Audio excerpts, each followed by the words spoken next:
Book of Esther, Chapter 6. The king hears of Mordecai's service and gives instruction to Haman.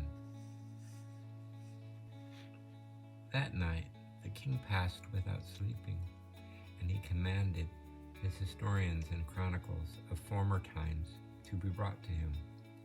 And when they were reading them before him, they came to that place where it was written how Mordecai had discovered the treason of Bachanam and Dars, the eunuchs, who sought to kill the king Ahasuerus. And when the king heard this, he said, "What honor and reward hath Mordecai received for his fidelity?" His servants and ministers said to him, "He hath received no reward at all."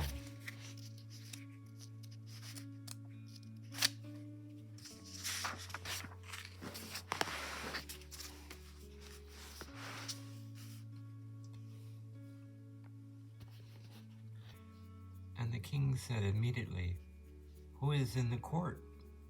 For Haman was coming into the inner court of the king's house to speak to the king, that he might order Mordecai to be hanged upon the gibbet which was prepared for him. The servants answered, "Haman standeth in the court." And the king said, "Let him come in."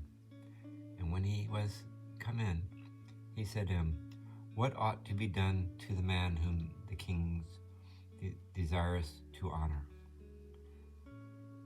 But Haman, thinking in his heart, and supposing that the king would honor no other but himself, answered, "The man whom the king desireth to honor ought to be clothed with the king's apparel, and be set upon a horse that the king's ridden upon, and to have the royal crown upon his head.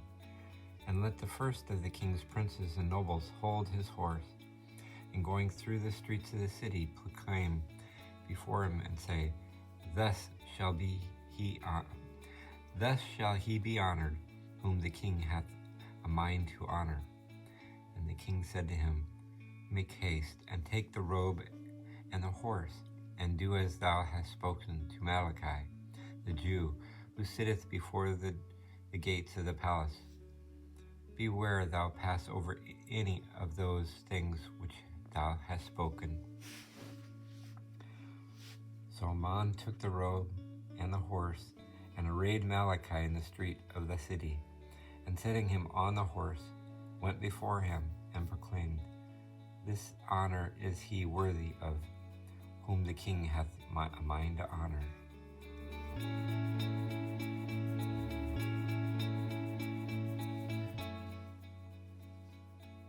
Haman's death is forecast. But Mordecai returned to the palace gate, and Haman made haste to go to his house, mourning and having his head covered. And he told Zeresh his wife and his friends all that had befallen him, and the wise men whom he had in council.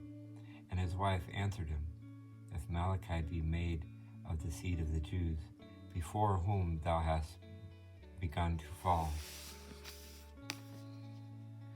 thou cannot resist him, but thou shalt fall in his sight." As they were yet speaking, the king's eunuchs came and compelled him to go quickly to the banquet which the queen had prepared.